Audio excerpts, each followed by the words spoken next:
This would be our third underground interview with Bielek, coming to you directly from the American Academy of Dissident Sciences.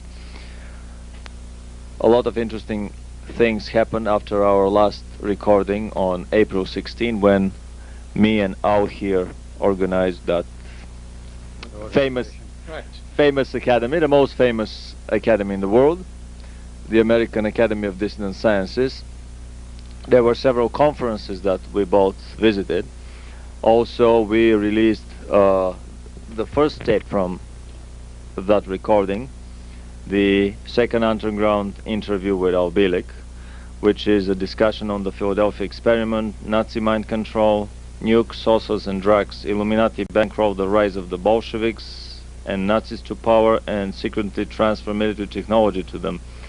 Also, we talk about catastrophic ecological effects of the first nukes and hydrogen bombs. And finally, and probably this is the most interesting part of the whole tape, is Wilhelm Reich mind control experiments in the underground labs here in the United States.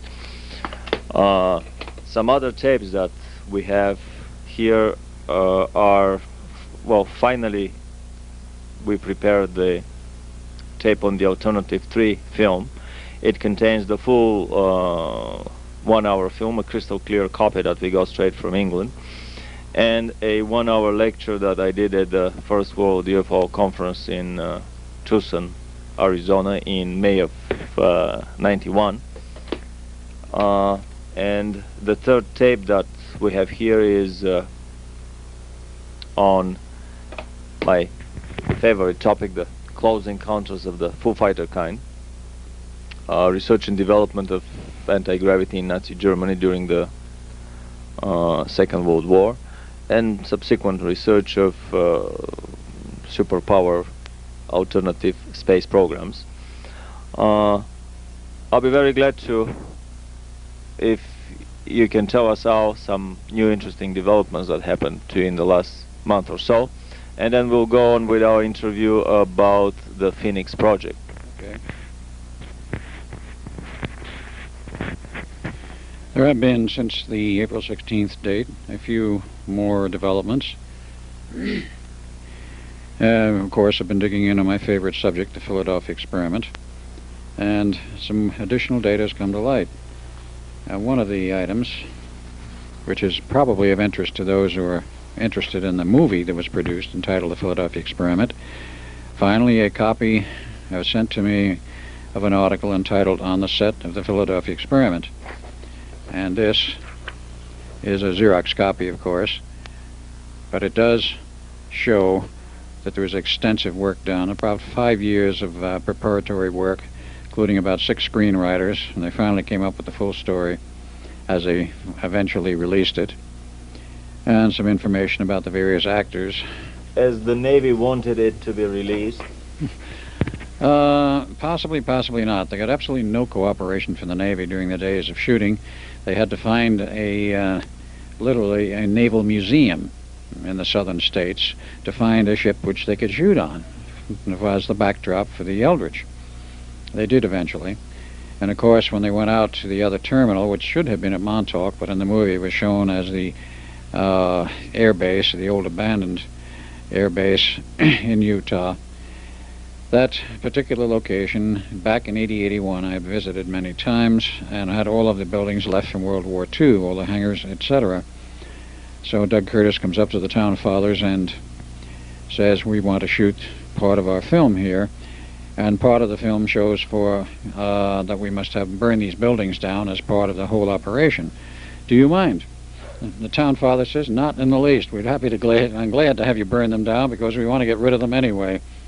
So I went over Utah's air base, so it finally was stripped of its old air hangars. And when I was through there in 85, 86, I noticed they were all gone. And there's some nice shiny new office buildings there because the city of Wendover, Utah, went and moved in and built all new office buildings and converted the base to what they wanted. But the article is most interesting in that it shows a real history of the film. And I'm still digging in on this to find out the full history and where the original ideas came from. That is still not very clear.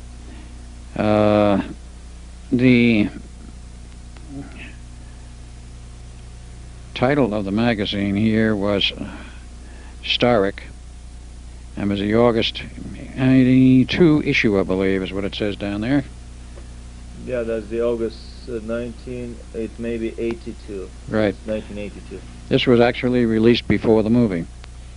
So it's sort of a historic document, pre-humous, not posthumous. But I found it very interesting that there is some documentation around about the movie film, and I'm still digging in on the true history of the film, how it came to be, and so forth. There possibly may be a second version of the Philadelphia Experiment movie, but that is very nebulous at this time, and many people who claim to have inside information on this, when you get back to the source, they deny it. Maybe there will be, and maybe there will not, but it's interesting that it has been considered again, and I hope if they do a new one that it will be much more accurate in terms of the actual history of what happened, because there's a great deal of fill-in, as Hollywood loves to do.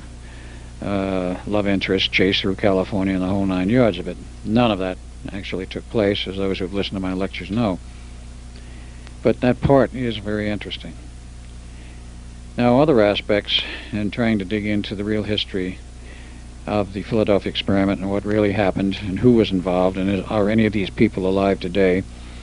I know of 3 sailors who are alive, but they don't want to see me or talk with me. One officer, who I've talked with several times in this matter, Alan Batchelor of New York City, has talked, and he does not hide it, but he does not lecture publicly on it because he's doing other things to make a living. I've since found several other people, and until I have clearance to give their names, because they were part and parcel of the Philadelphia Experiment in '43, until I have clearance, I will not use their names. One of these people is now dead, and I don't think there's any problem in stating that Captain William Harrison was in charge of the actual observership detail, and which 2 separate observerships were used. One for the first test in July 22nd, and that was a smaller ship, and the final test, which was done on 12 August, involved the use of a small carrier, a jump carrier as they called it. And William Harrison was in charge of both of these tests in terms of the observance of what happened and what went on. How did you meet with these people? By chance? Or did they come up No, to some of the conferences? I came up to me at some of the conferences, and I finally was able to meet with somebody who, shall we say, knew the facts, and do not want to name this person because he might be in trouble with his employer. I've discovered the same thing, that in such conferences one can get the most interesting information from totally unexpected and always totally stranger unexpected people that come to you with Right. literally jewels, with gems of information. Gems of information. Anything else interesting that you've discovered in the last month? Well, this goes back a few months, but it's finally now published in the journal out of Sedona, known as Emergence. And a lady there by the name of Helga Mauro had 2 articles in the current issue. And this one was more or less on her mystical psychic capabilities and what she was doing. That's a fairly good likeness of her in the middle. It turns out that if you we'll turn to the second page, because that's the important part of this. Hold the microphone here.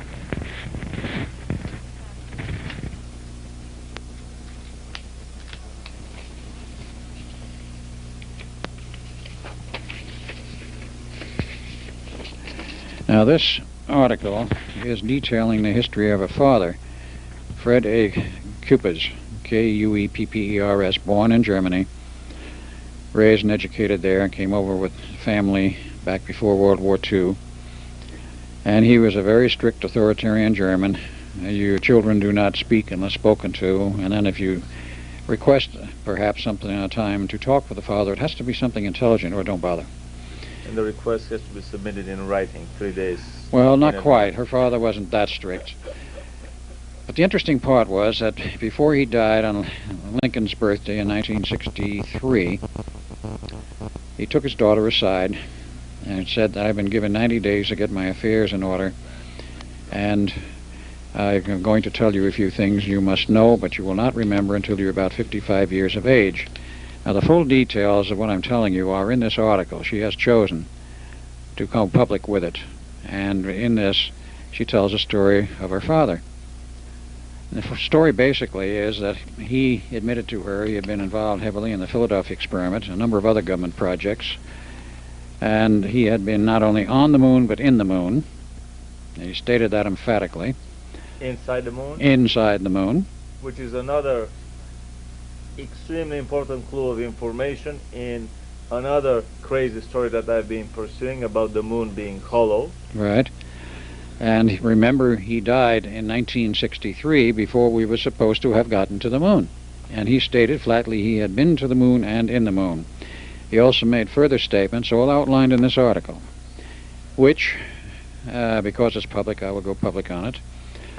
He stated flatly that one of his tasks for the government was to train aliens to work within our government, and there were human types which were totally undetectable. It was his job to train them to work within our government. Period. Fascinating.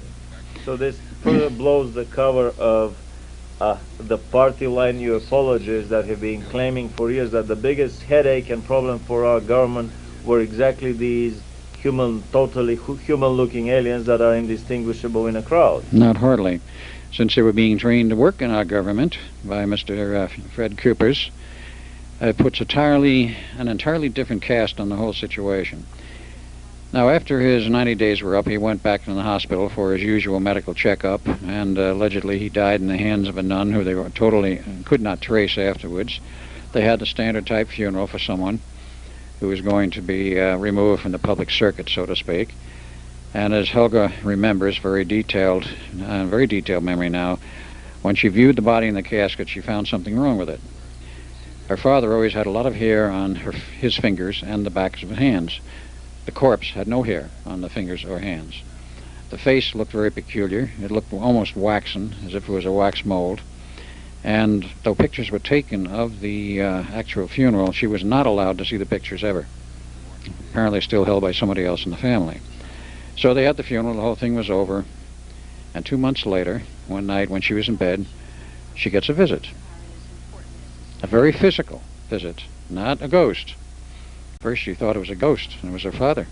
He came and sat down on the edge of her bed, left a normal impression of a person who has an appropriate weight on the mattress, talked with her for a period of time, and told her, he says, "You wanted to see me, so I'm letting you know that I am well and okay, and I'm living in another dimension, in another domain." He said, "It's very difficult for me to come here, and it's very painful to go back. But he said, nevertheless, I wanted to come here and reassure you of a few things." And he says, "If you really need me sometime, I'll come back." According to her, he has returned once to her and once to another family relative. I believe it was her mother. So her opinion is that he came as a ghost form and solidified in a material form, or that he secretly worked for a governmental program and was driven by a car one night. He was not hit by a car one night. He went through the normal dying in the hospital, according to the records. And when he appeared to her in the bedroom, he was very solid. You couldn't see through him. He was just like a normal person. He could shake her hand. He could smell the normal cologne he used, the tobacco he smoked. And after about an hour or so, he says, "I've got to go now." And he got up and walked over towards the wall and disappeared in a Beam Me Up Scotty number, exactly like Joan on Star Trek. She swore that this happened and that this was the way he disappeared. Now the mystery deepens even further. So he wasn't driven by a car to the place of meeting his daughter, but he was beamed down. He was beamed down, or beamed through, or whatever you want to call it, to her bedroom where he could talk with her, and then he left from there to return to wherever he returned to. Now, most interestingly, a few weeks ago, she called me and says, "I have absolute proof that he's still alive." I says, "What do you mean?" He said, "I have some technical papers published in Germany, translated to English, of work that he's done with a certain German professor in Germany. There are 3 or 4 papers with his name attached to it, Fred Coopers." She called the head man at the university where he was alleged to be working and asked him, "Is this so-and-so and so-and-so?" "Well, yes." "Who are you?" "I'm his daughter." "Well, I want to know certain things about physical details." And he confirmed them and said there was no question that this was her father. He says, "I'm sorry, I can't tell you any more." I says, "Well, I would like copies of certain papers." He says, "Why?" I says, "Because I want them for my grandchildren's scrapbook." "Oh, in that case you can have them." And she had received them. They were sent to her in the mail, and I obtained copies. They're highly technical papers dealing with magnetometers and magnetic field mapping and magnetic field measurements, all of them in Germany, and all of them taking place in a German university. It's curious because he went through the German university system in the first place. and apparently he's returned there. Which is another little sign that Germany and Japan and Russia and the other superpowers are in on these secret space travels with the Star They're on to so much secret stuff. Trek scenario. It's on to so much secret stuff that's unbelievable as to what they've done and what they've accomplished. About his going to the moon, I'm extremely curious. Was he in a cave inside the moon, or was he in a more cavernous internal structure? That I cannot answer because he did not give her any information, merely stated he'd been on and in the moon, and did not elaborate insofar as Helga knows. And I'm quoting, of course, I've talked with her privately long before this article was published and never said anything, but now that it's published, I will talk about it. But it's detailed and it gives a lot of information, background of the family and a few other things, and of course raises the serious question, what did the government really do? Obviously, he was part of one of these protected witnesses programs, given apparently for a period of time a new identity, moved to another location. But now he turns up with his true identity in Germany working at a university, which is even more bizarre. That doesn't normally happen. But these papers were written about 1980, in that time frame, 79, 80. And I don't have them with me, or I could show the titles, but I don't want to create a major furor over this. But perhaps at a future time I can do this. I did not think of bringing those with me unless they're in this envelope, which I can check. But there's a lot of background data there involving Helga, what she's been through. Her memory was wiped and erased until a few years ago, at the time about the age of 55, when she was told, no, I don't have those with me. I got some spare copies for you. Next time. And she has been thoroughly involved in trying to find out the real history of her father. And she is finding out more and more, and her memory of those period of time when he told her so many things and said, you will forget this until you're about 55, then you'll remember it and you will also become one of the world's greatest psychics. And he also told her on tears that he says, I'm very sorry about the way I treated you when you were a young girl. He says, I had to do that to be stern. But this is what the party required from me, and I had to precisely follow my party call. Precisely. Fascinating. But he did say this. He said, I wish I could tell you who I really am, but I can't. Which indicates there's a still deeper part of this mystery. I remember we talked about that in the... No, actually we didn't. We'll be talking about this in this tape, about you and your brother Duncan going to Mars through the Phoenix time tunnel technology, going to the insides of Mars, penetrating the inside chambers there. And I see a similarity here, that the government being unable to go into these inside chambers left by past dead or departed civilizations on these planets, finally they were able, through this beaming down technology, even the more advanced Phoenix time tunnel technology, through the time portal, to move the portal right in the inside of the cavern, and to explore it. And this further confirms, or this adds one more little rumor for me about the speculations that actually the moon is a ship that was driven, a starship driven and parked in orbit around the moon, even an abandoned starship. Some stories say that in past history there were 2 moons orbiting our planet, and probably the occupants of the first and heavily damaged ship, or should we call it a battle planet, they just build themselves a new one and departed. But that's another story for a very long speculation. It's known that the Americans did experiments in bumping abruptly at the moon's surface at the expanded landing module, the cabin of the lunar landing module, after the astronauts docked back on their way to Earth with the Apollo spacecraft in lunar orbit. So by dropping that cabin at a much steeper angle and crashing it into the surface, they used that as a test explosion, and they measured on the seismographs they left on the moon's surface the echo that was created, and it turned out that the moon reverberated for many hours. It was a reverberation signal much longer. That the attenuation was very little, which can be explained only by the fact that if the moon is a hollow sphere made of titanium. So I wouldn't be amazed that similar projects have been done with the pyramids here on our planet, and that all the chambers of interest have been long ago penetrated by the powers to be. I would like to actually just to say 3 words about our previous tape that we did, and to basically introduce the discussion into the contents of our next interview.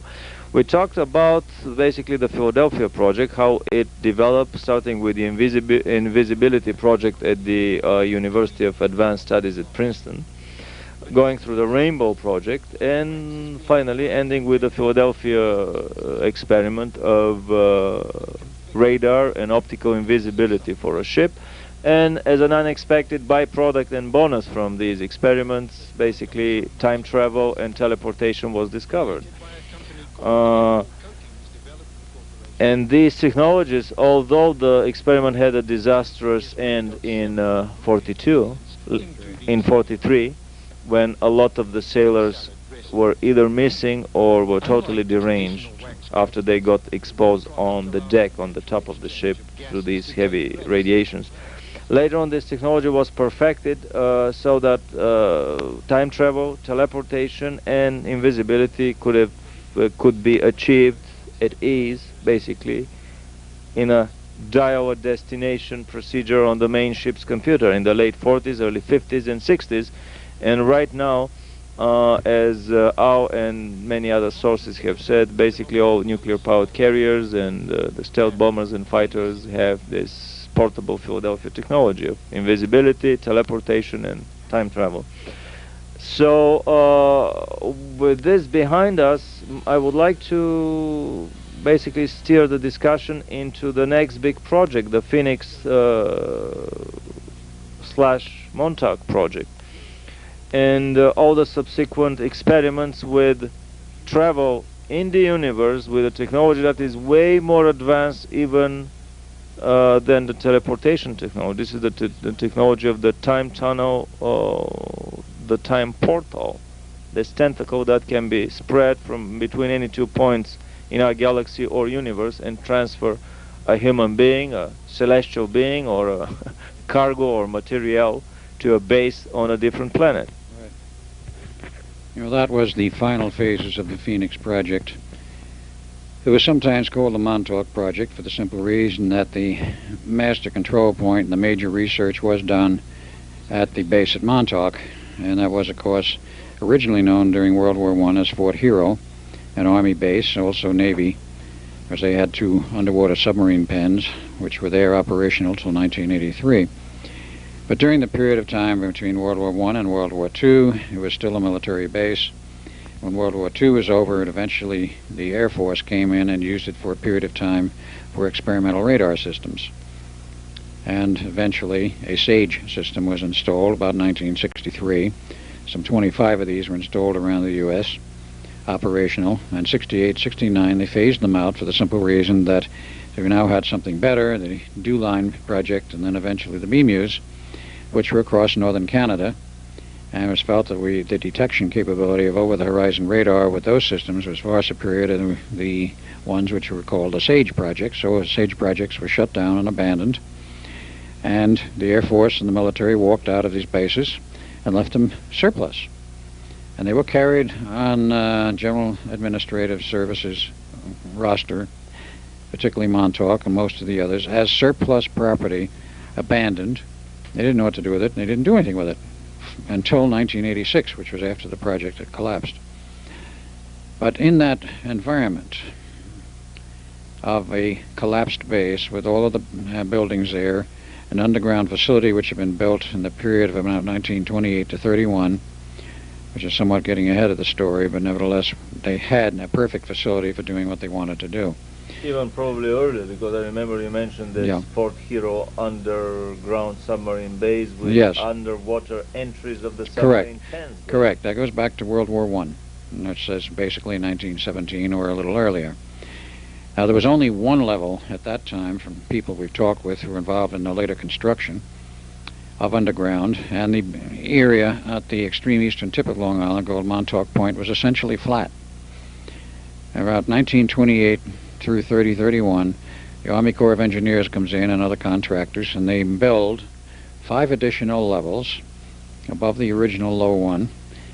And after they completed all the construction and all of the elevators, shafts, and all of the other work which got them from one level to another, they covered everything over with tons and tons of dirt, planted trees, shrubs, and grass, and made it look like this grassy knoll, no pun intended, this hill had been there forever. And it was a perfect disguise, completed in 31. Who gave a hoot as to what went on at Montauk in 1931? The only people who were out there at that time was the lighthouse keeper for the Montauk Lighthouse. I would like to add here a little comment. It's fascinating for me to discover the precursors of certain secretive developments of our present days.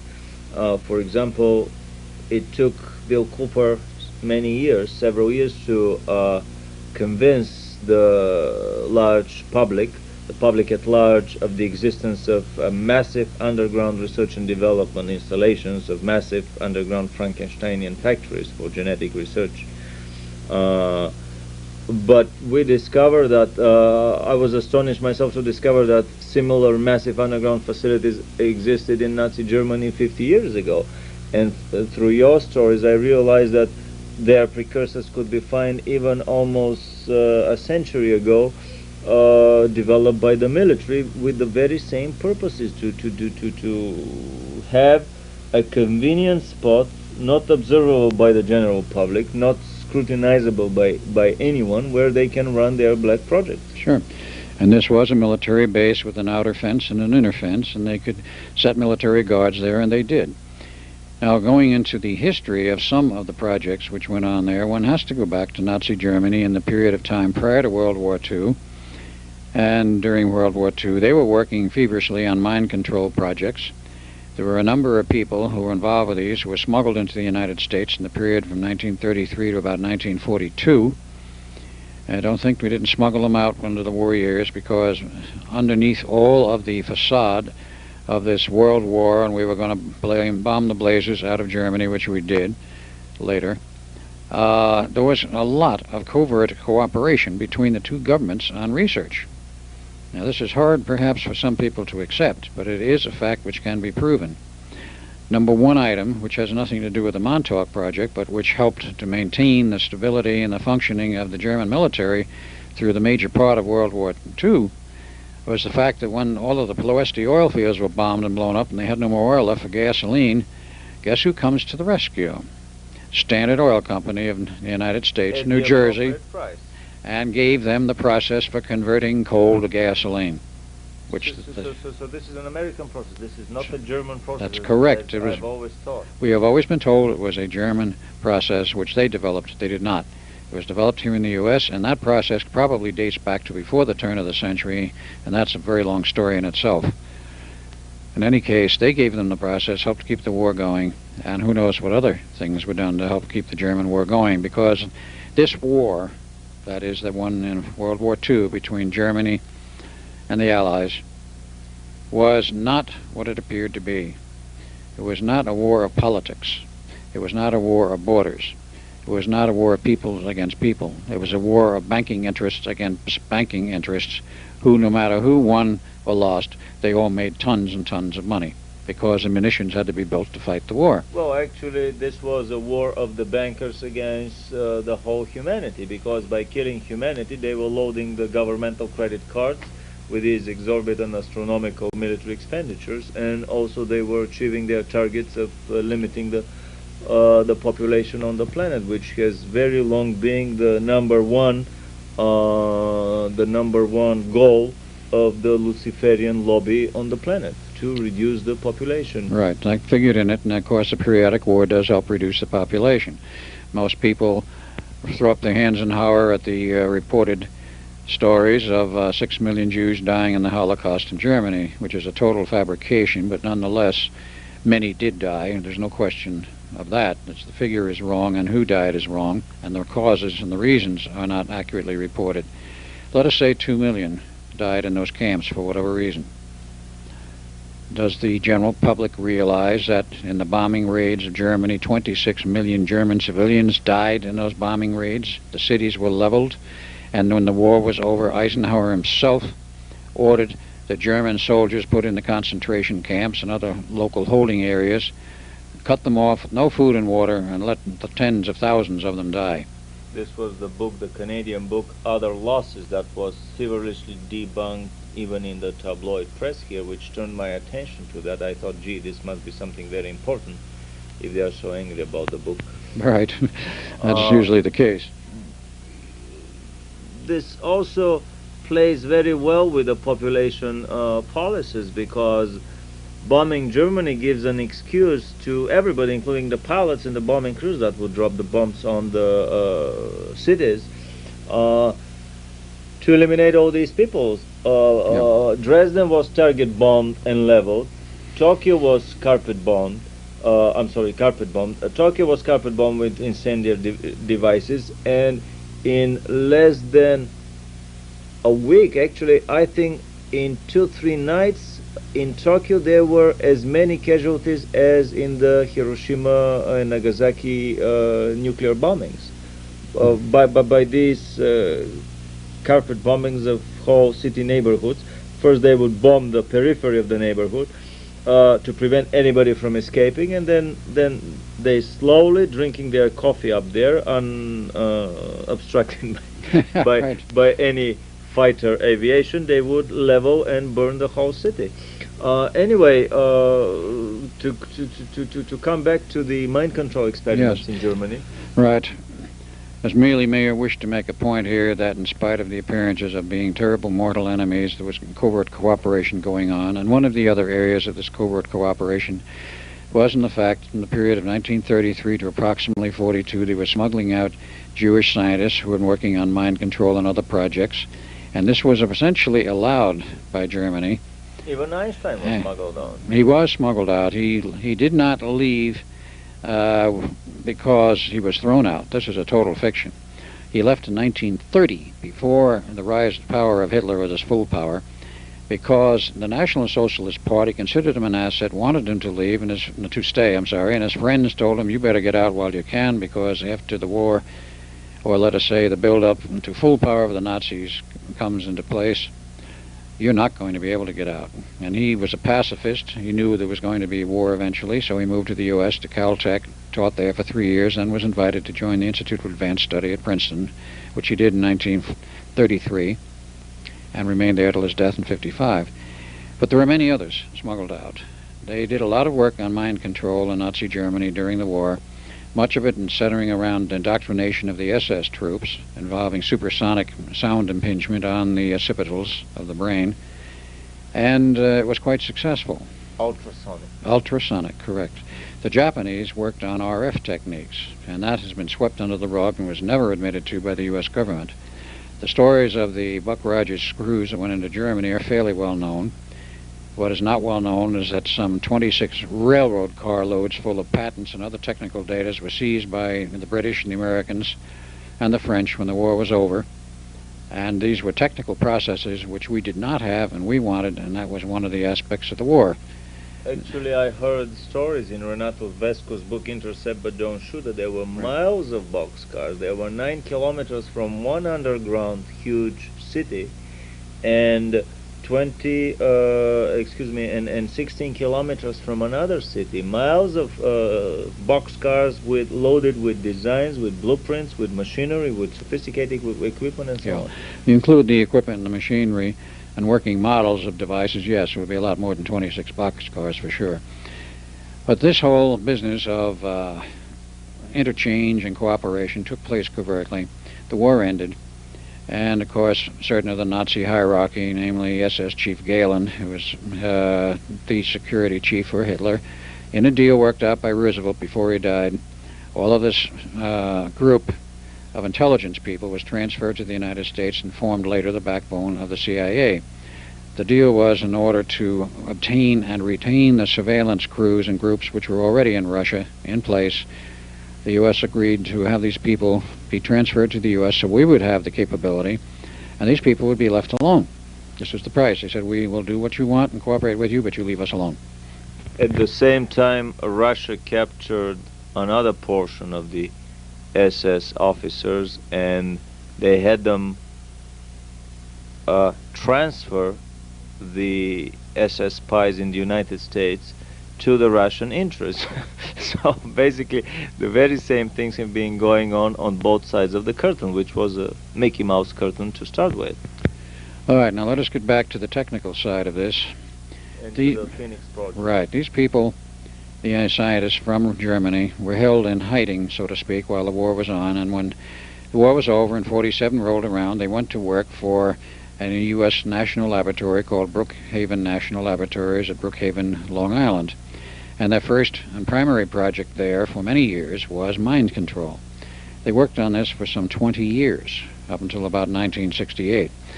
Now, since Brookhaven is a national laboratory funded by tax money, they must, under law, report what they're doing in all departments and all projects once a month.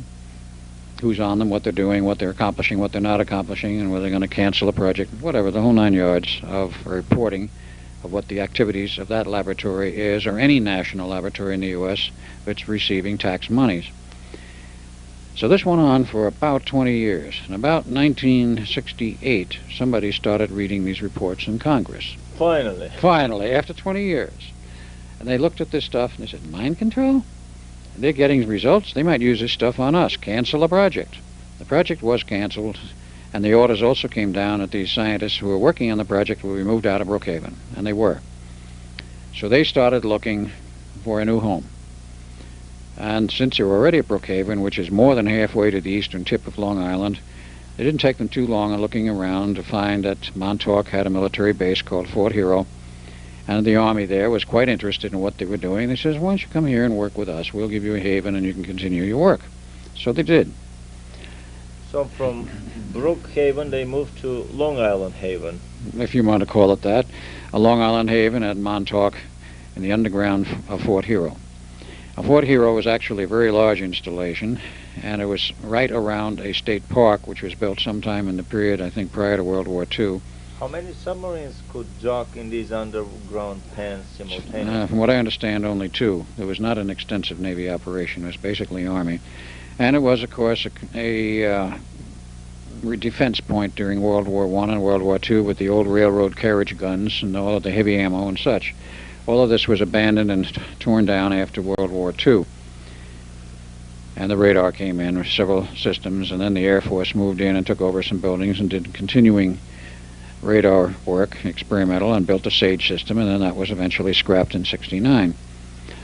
Now, it was interesting to note that the people from Brookhaven, the Jewish scientists, and those related to them and working with them, moved out to Montauk about '68, and the base was then formally abandoned by the military in '69. And it became noted on the GAO, General Accounting Office records, that it was an abandoned surplus base. Well, I can assure you these guys didn't move out. It was the ideal cover for them, and they continued to work.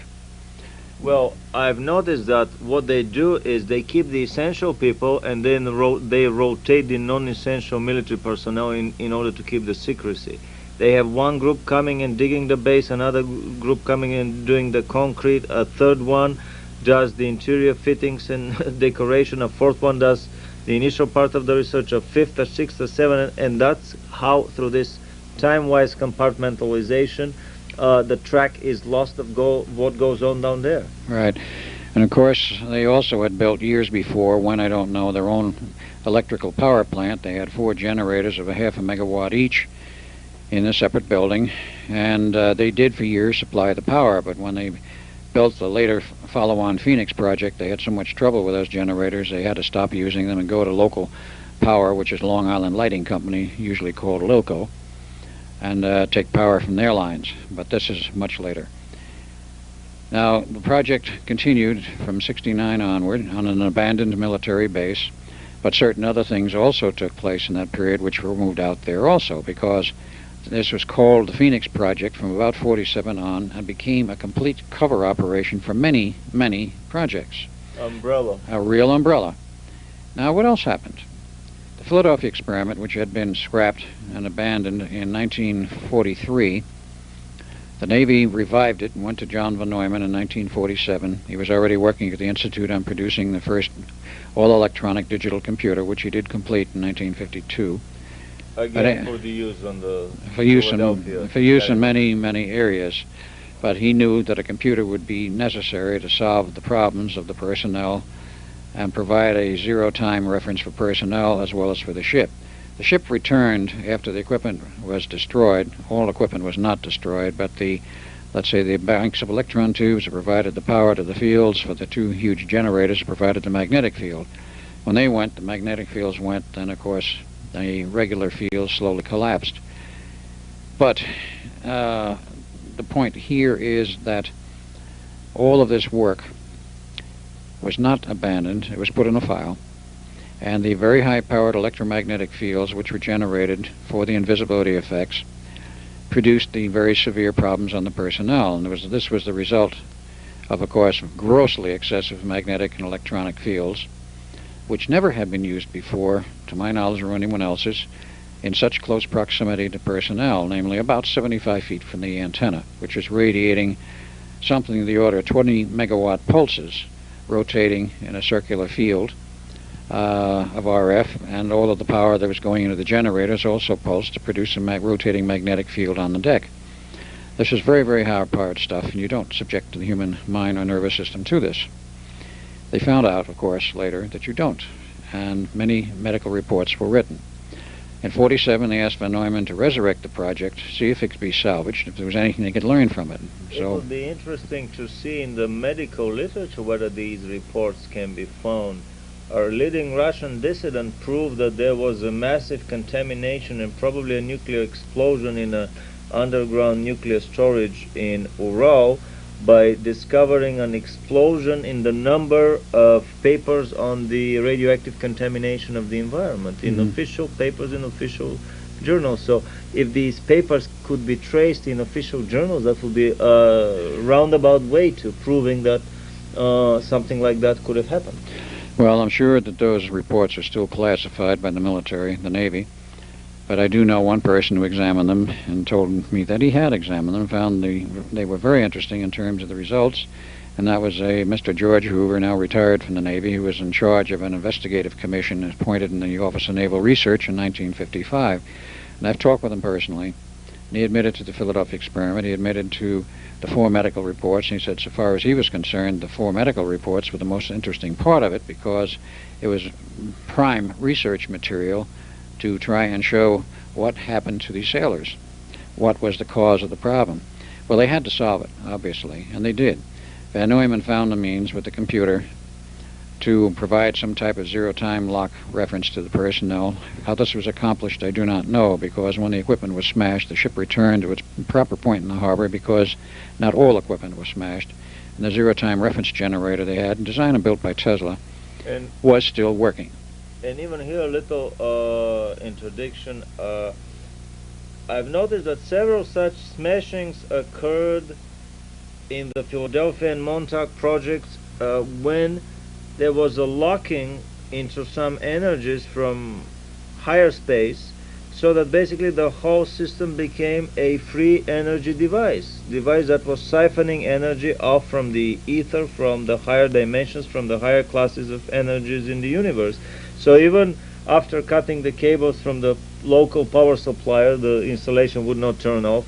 Cutting the cables inside it would not turn it all of it down. So finally they had to physically smash most of the modules in order for it to shut down, which is another indirect proof that free energy can be obtained out of thin air. In a sense, that is quite true. There is no such thing as a free lunch. The energy comes from somewheres, but our modern physics has not recognized this until very recently, that this possibility may exist. Now, to get back to this thing, when they resurrected the project, von Neumann found the answer. He also had built and designed this computer. A new system was delivered to the Navy, and tested in 1953. And it was fully successful, no personnel side effects. And therefore the Navy now changed the name again from its classification of 1940, which was the Project Rainbow. They changed it to the Phoenix Project. It's a continuation of the same project, but again under a new name. The Phoenix Project became an umbrella for many, many things. Now, of course... Can you name a few that just the most important ones? I can. I want to show the time frame of what happened here to this.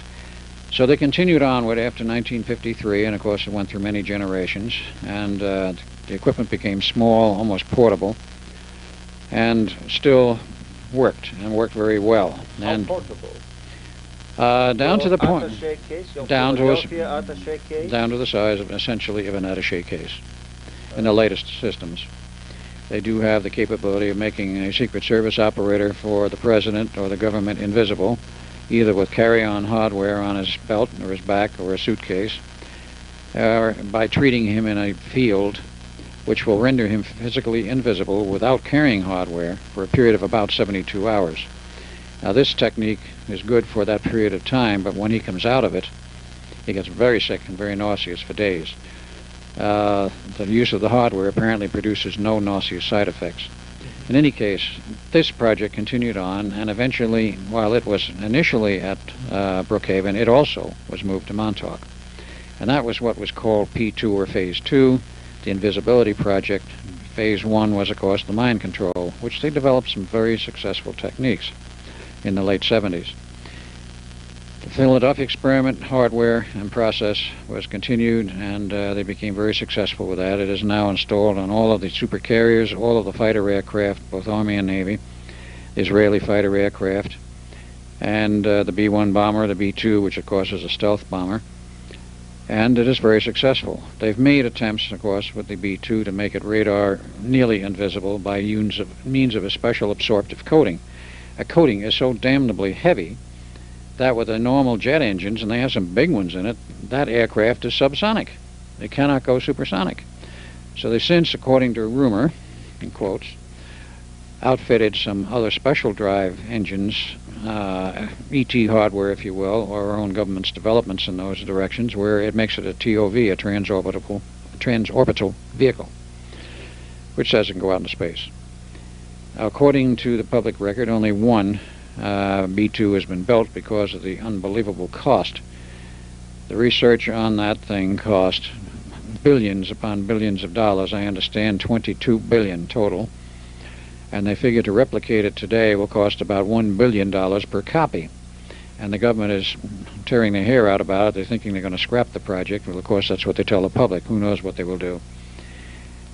But that's only one of the side aspects. The real main factors of what went on at Montauk were Phase 3, which was, of course, the development to a much higher degree, time travel, which was discovered by the Germans in 1945. That process was removed, and if the war was over and went to Montauk, and even prior to that, Dr. John von Neumann had created a time machine. There was no problem in doing this because the technology for the Philadelphia experiment was so similar that it only be carried a little bit further with certain controls, and they had a time machine. But there was a separate time machine installation that was not using the ship's coil. It was totally separate. It was fairly small, and von Neumann did this on his own at the Institute, under the nose of the Navy, without letting the Navy knowing what he was doing. And of course, he was not working for the Navy, he was working for the Institute. His time machine hobby, his little hobby. His little hobby. And he said when it was ready, well, let's go. Yeah, well, Edward, which was my name then, says, let's take a look at what's going on in the future. I want proof that you were back there and that you really talked to me 40 years later. So I made a couple of trips back and forth. I don't honestly recall how many. And eventually I came back with enough paperwork and proof that he was satisfied that, yes, there was a Phoenix project, yes, I had been there, yes, that this thing did exist in the future, and he was part of it. Going to be, that is, from his viewpoint in 43, 44. How big was this time machine? Do you remember the physical dimensions? Physical dimensions were fairly small. The radiating control element was perhaps 6 feet high and perhaps 2 feet, 2.5 feet in diameter. Would you go inside it? Or no, actually it created a field which you just stood within the field. You You didn't have to get in the machine. There was a lot of other peripheral hardware driving it. a lot of tube circuits and a lot of other stuff. Of course, in those days, everything was electron tubes. And as a matter of fact, still is in certain areas because they're the only things that will work when you're dealing with higher order energies. Did he use a computer to drive it, or there were no computers then? No computer hardware. So the computer did not begin to take shape until 1946. See, in the meantime, when he was satisfied, in October of 43, he became part of the atomic bomb project, and of course he spent a lot of time up there, but not full-time. He was there as a consultant. And in early 44, he made a suggestion to the Navy, well, I'd like to have Edward up there with me, and they loved the idea because it would bury me in the most remote and the most secret base in the United States, and nobody would know where I was. I could not talk about what had happened on the Philadelphia project to the rest of the Navy. And the few people up there had such a high-level clearance, if they believed it, they would ignore it anyway. Because they already knew about it. Perhaps so. Because my research has shown that at least 2 Air Force officers knew all about it at the time it was going on for various reasons. A number of other Navy officers knew about it, some of whom are still alive, whose names I will not use until I have clearance. And there's a lot of evidence around yet which has escaped the notice of the wonderful Navy Office of Naval Intelligence and all of the other intelligence agencies that have made a very thorough job at searching stuff out. They've removed all of my school records. They've removed my military records. I'm sure they exist somewheres. Talking about Bob Lazar's story of his... Yeah, very much, very much. As a friend of mine living in Flagstaff, Arizona, who used to be on the White House staff for President Nixon, told me once when he became interested in my story and maybe trying to set up a system, a possible suit against the government, he says, I can tell you this much from my experience in the White House. He says, I'm not there anymore. I don't want any part of it. But he says, I could make one phone call for 25 cents in a pay phone and say, I want so-and-so's made a non-person. And within 1 week, all records would be gone. From Social Security to bank accounts to school records to employers' records, where he went to school, you name it. Driver's license, the whole 9 yards. All ID would be gone and he would be a complete non-person. He said that can happen in 1 week. So basically they have this procedure established because they obviously have used it on numerous occasions. Dozens, if not hundreds of occasions. Definitely, they've used it on dozens and hundreds of cases where for some reason they want to keep the victim alive instead of pulling the, as I think L. Ron Hubbard called it, the 2-45 instant theta clearing technique, which means 2 slugs from a 45. That's a very quick way of exiting the individual, but it has sometimes its own repercussions, and the military or the government does not wish to do this technique all the time. Undoubtedly, and without question, they've used it many times, but there are cases where they do not want to use it, for whatever their reasons. So in any case, I was at Los Alamos by von Neumann's suggestion from 44 to 47, July 44 to July 4th, 47. Then I was hustled out under trumped-up charges. Never faced a court-martial because they were trumped-up charges, and the Navy just wanted an excuse for the MPs to arrest me and get me out of there. And then I was given the 9 yards of brainwashing and gone... When you say brainwashing, this means total deletion of your past memories, of your identity, of everything. Everything. Who you were. Everything. Basically, they reformat your hard disk, and you lose everything. They lost everything from it. Memory of who I was, all of my history of schooling, everything I had done, that I was Edward Cameron was lost. And then they did the piece de resistance with alien technology help. They did an age regression number, which the government has the hardware for this, but normally does not take anyone to an age earlier than 21 because of the genetic side effects. And they decided they wanted to reduce me to the age of 1 and plug me in a new family, the Bielek family. It's a long story, and some people I know may have a great deal of difficulty in believing it, but I was sent back to 1927 as a 1-year-old kid, approximately, and plugged in the Bielek family after the kid there, who was the normal, real Al Bielek, and there's a birth certificate to prove it, allegedly died of some illness, and then I was put in as a substitute, and then of course... But with your physical body, not as a walking of your soul into his body? No. They originally intended to do something like that. But there was, shall we say, I was saved at the last minute by Dr. John von Neumann, who was totally upset about it and didn't want to see this happen for his own reasons. So I went back, and I was a young kid, about a 1-year-old, and grew up, and I didn't know anything. Other than I was just your growing. whole life again. I relived The my whole entire life again. from yard one, scratch one. Till you finally discovered your past connections with the Philadelphia experiment. Right. But tell us how the Philadelphia led to the Phoenix, I mean to the time tunnel. How did the idea for the tunnel appear? Who was the... The idea for the tunnels actually was alien technology. We did not have the technology to do this. We had the technology to build a time machine, go either forward or past in time. But we had no technology at that time capable of producing a tunnel wherein a person or an object could be sent down this tunnel to another physical location on this planet or another part of this galaxy and also shift its time reference. This was exceedingly advanced technology which only the aliens knew how to do. And the Phoenix Project was overrun with aliens. So basically, what the Phoenix technology is ahead of the Philadelphia technology. Much. You don't need the hardware of the Star Trek ship orbiting around the planet to beam you up or down. That's right. You probably extend the distance of this travel tremendously comparable to the teleportation technology.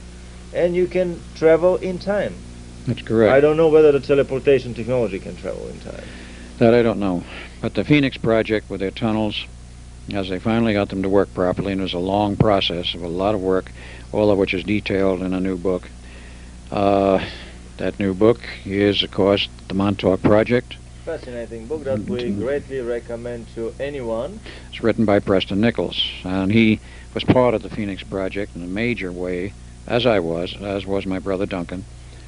But he remembered after a period of time and his own electronic systems for restoring his own memory, all of the technical details of what he did, what projects were on, and it certainly does not cover all of the projects under the umbrella of the Phoenix Project because none of us remember everything yet, but enough to make a very viable book. What you remember is fascinating. That's right. I remember walking out of your lecture, the first time I heard your lecture at the Pasadena Whole Life Expo, I had the feeling that the reality, that the world I was living in has ceased to exist for me, that the ground, that somebody pulled the ground from under my feet and that I was free falling into unknown space. Yes, we did. How strong was the impact of all this information upon me, despite the fact that for the last 10 years, all I've been doing every day is digging into paranormal, into metaphysical, into the ufological and other crazy marginal stuff. Well, that stuff, as you call it, is nothing compared to what they did at Montauk and since. But basically the Montauk Project set the pace for everything that came afterwards and did things which I don't think have been replicated. Let's detail a little bit about what they did. They had time tunnels. They were able to go to Mars, as Duncan and I did, to go into the underground of Mars to explore the underground caverns and the vestiges of their civilization. Right, the vestiges of a dead civilization, which they knew existed, and they had all this evidence on the surface. We've had colonies on Mars since the 60s, late 60s. And how big are these colonies? Any I don't really know. I would have to guess and say there's at least 2 bubble cities there, and by now they probably don't need the bubbles because they do have an atmosphere on Mars of about 707 millibars, which is 7/10 that of Earth, and the temperature at the equator is about 40 degrees Fahrenheit during the day, which is adequate. So basically a pair of jeans and a pullover would be good enough for jogging. But when they first went there, they were convinced there was no oxygen, but there was suddenly, for some reason, oxygen released. That's a story I don't really know all the details over how that happened. But in any case, there are colonies on Mars, and they found monuments, like the famous face on Mars, the pyramids, and they knew there were entrances through them, and they could not break through because these were so huge and so heavy, they did not have earth-moving machinery of adequate scope to break into these things. So eventually they called back by radio to Earth and says, we got something up here, we know there's an underground here, we can't get into it.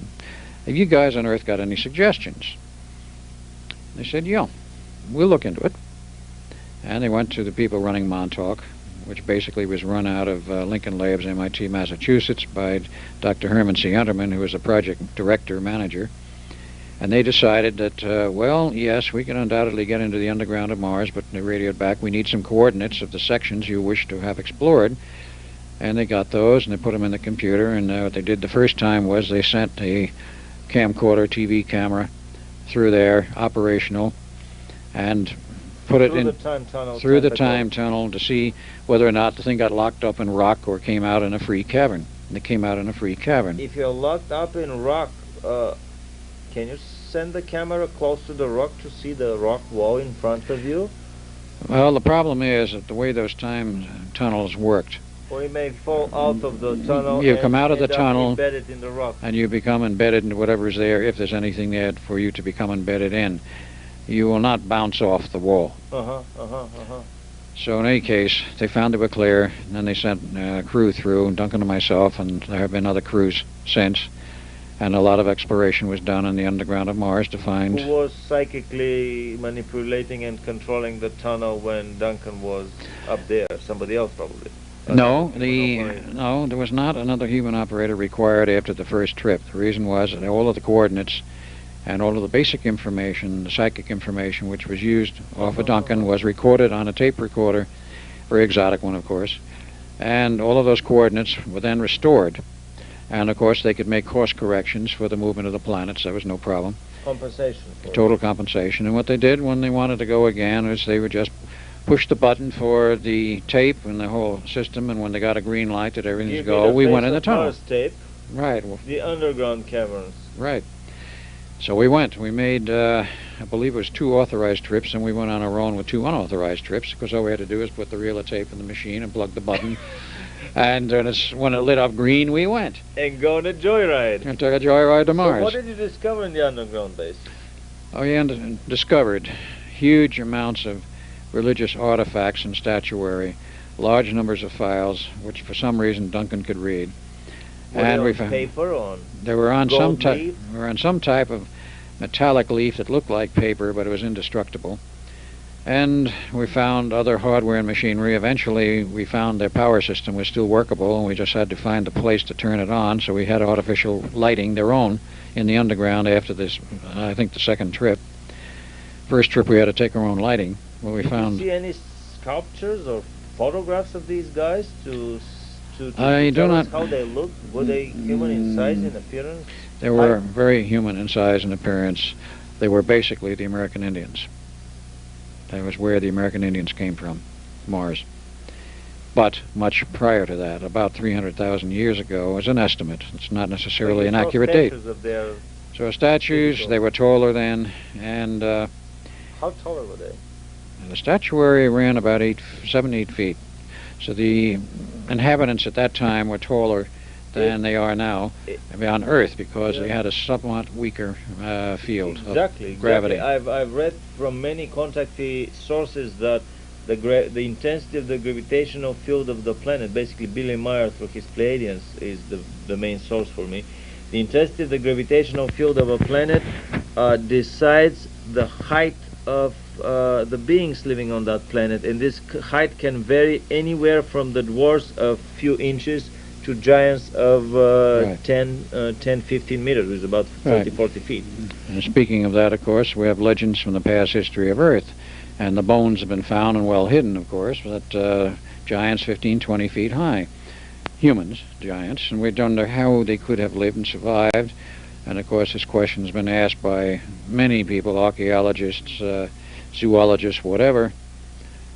How could these huge dinosaurs have existed with their mass? They didn't have a sufficiently strong bone structure to support their weight and mass, assuming our Earth's gravity was then the same as it is now. So back it is to the not. Martian caverns. It was not. It was about 0.3, a couple 50 million years ago. Back to the Martian caverns. We took out what we could, then we were discovered that we had made a few unauthorized trips, so we were pulled off of it and other crews were sent. How about I remember that you were telling me some time ago about this strange gold that was several times heavier than normal gold. According to Duncan, and that's the only source I have on that, there was some 15,000 metric tons of gold which were brought back from the underground of Mars, and it had a density factor of something like 5 times Earth gold. Were you able to measure these? I don't know how they measured it. Tons? I don't know how they measured them after bringing them back to Earth. I'm sure it was after they brought it back. But that's the story he tells and that he remembers. I have no recollection of that. It might have been that he went on a later trip that I didn't go on and he saw the gold. I did not. But there were No skeletons, no traces of war or fighting? No skeletons, nothing there. There was very clean and aseptic, you might say, in the underground. They took care of the last of their bodies before they died, because we estimate that the last of this Martian civilization that moved underground died out perhaps 10 to 20,000 years ago, and that, of course, is a rough estimate. But they died out, and apparently their systems were put on a timer, or they had automatic shut-offs, and eventually the power shut off. The only thing that kept going, and this is a very strange item, is the radio transmitter in the face on Mars. NASA has commented on this. So they're receiving a weak signal. Stories are true. Yeah. That transmitter, though very weak, is still transmitting, and NASA could pick it up. But that was the end of our Mars escapades. And we came back, and Duncan and I were split from working together because there were other people who had other projects in mind for him and myself. And one of the other projects we're working on there, of course, two of them I will go into, because one is gone into in the book and the other is not, was, of course, the indoctrination of these young kids, almost all blonde-haired, blue-eyed, all males, some 10,000 at Montauk, in the age bracket between 12 and 17, typically around puberty. And were some they of them... cloned? No. They were run through... Procured? Some of them, the later ones, were procured as street kids through the time tunnels from other parts of the U.S. because they wouldn't be missed, being street kids. Initially, they were... Them with time tunnels? Yeah. Or Yeah. with a saucer craft hovering above and teleporting them, beaming them up? No, I believe it was all with the time tunnels. The earlier phases of this, they actually went around with trucks on Long Island physically and picked up kids and kidnapped them. And, of course, there was a hell of a furor over some of the kids disappearing on the island from the families. And what they were doing was they would put them through initial processing to see if they were suitable for the project. And when it got to a certain point and they realized that they were acceptable, they were given a very heavy Reichian programming. And the Reichian programming in the earlier stages was purely physical, psychosexual. And for the sake of the sensitive hearts that may be in the audience, I will not detail it exactly, except it was a fully homosexual procedure. And later on, because of the fact... It was using the pure orgasmic state. Exactly, the pure orgasmic state, to transfer the program from the programmer to the programmee, which was the kid. No hardware. No hardware in the early phases. Too many kids died from this procedure, and I, among others, screamed bloody murder and said, you've got to change this procedure, and it was eventually changed to an all-electronic procedure. What did they do with these surplus kids? Surplus kids that didn't make it? They threw them in the vault on the underground, and when the time when we left, there was about 400 bodies buried in that vault. Huge steel vault with a very large lock, so nobody could get in there without the right combo. By the way, Preston Nichols, in his book, The Montauk Project, again, the book here, he's talking about the skeletons that were cleared right before the base was abandoned and the entrances were concreted with concrete. That may well be. I have no idea. What were these kids intended for? That's what we're For still... our time, for the future? That's what we're still trying to find Where out. did they end up? Did they send them, shoot them in the future for some missions for the... We believe Right? most of them were sent into the future, and there are some clues to indicate that many of them wound up in the time frame of 1995-96. And they had an implanted program, which in essence said, you go about your normal life wherever you are, and when we want you to do whatever you want, we want you to do, a radio signal, actually not pure electromagnetic, but second-order scalar type signal. Which would be a telepathic signal. Well, exactly. It hits... Undetectable, but by any of the conventional hardware that... Right. And these individuals would pick up the signal, and if they were tuned to the coding in the signal, they would hear a message, and Preston proved this with hardware which he's resurrected and tried it himself. They would get this message, if you hear this message, call such and such phone number. Telepathic message right in their head, without Exactly. any hardware, without little bug into their brain, Right. directly into their telepathic And antenna. the range of this transmitter was enormous. Preston rebuilt one based on the data he had and the information, and put a message on a little tape recorder and fed it into the modulator. a 250-watt transmitter, which is not very high-powered, put it out in Long Island in a friend's large yard, and put it on, run for about, I think, 72 hours. Maybe not continuously, but over 3 days. And the message was, if you hear this message, call such and such phone number. Well, Preston did not himself receive these calls. He set it up with a friend who had the phone number and, of course, a tape recorder on that phone. They received over 600 phone calls from the entire East Coast, from Boston down to Florida, on the basis of a small transmitter. So with that, Preston proved that this sort of a system could be done. So you go, call the number, and you probably get the rest of your instructions, or maybe you get told to go to such and such place for the final indoctrination. Yeah. Who knows what? But this is the way they did it. Get the final triggering that will trigger out the whole program. Exactly. A very interesting parallel here with the abduction victims that are implanted in this country. My firm belief is that these victims are abducted by the government, by our own patriotic American government, implanted, and depending on the different stories and rumors, between 1 in 40 to 1 in 10 of the American population have been implanted. Right. This may be another and more primitive system that requires a physical implant, a physical microchip in your head, in order for them to communicate with you. But many, I see here parallel stories. Many of the implantees have been told, have been prepared with some programming that is hidden very deep under many blocks, under many subconscious blocks that cannot be accessed by the by any normal means, by any normal psychoanalysis. That's what they tell us. Maybe they do, but they don't tell. But anyway, there's an interesting parallel. These people are prepared for some eventual end times or some eventual grand finale of this 20th century scenario. Could well be. There were some 10,000 kids who were processed through Montauk. We know this from the memories and some indication of a few of the records which have survived. And that's there only one of the 25. Days. And we extrapolate that they probably treated some 10,000 on each one of the other 24 bases. So you have the possibility here of 250,000 kids in or around puberty being so treated and brainwashed and given these instructions in their head, then sent off, maybe to their own time where they come from, and maybe into the future. No way to know, because those records are still sealed somewheres. 250,000 kids as a number may sound too large and shocking, but anyone who is willing to spend 5 minutes calling the milk carton 1-800 number for the missing milk carton kids would get an estimate, a rough estimate. The first call I did to this number, I was told by a lady that she said, well, we never had them totaled, we never had them calculated. Well, give me an educated guess. This is the first time I call. You've probably worked on the project for 5 or 10 years. Yeah, 5 years. So what's your guess? Well, she said 200 to 300,000 a year. I thought that she would say 20 to 30,000 a year. A year. So over several years of period, there won't be any problem at all to come with these 250,000 surplus kids that would be sent wherever needed, wherever required by the party. And we do know that a few of the kids were pulled out for special projects, and there was an attempt made on certain ones to develop extremely high-level psi abilities.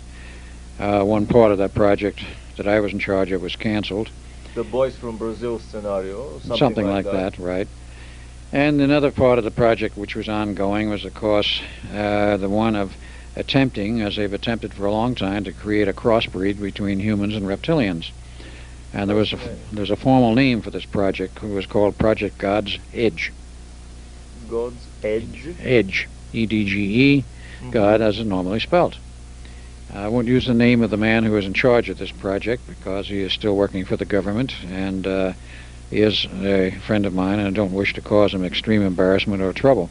On the cutting edge of godly genetics. Yes. Outdoing the Creator, outperforming the Creator in every perceivable way. This is the motto of the Luciferian hierarchy on the planet.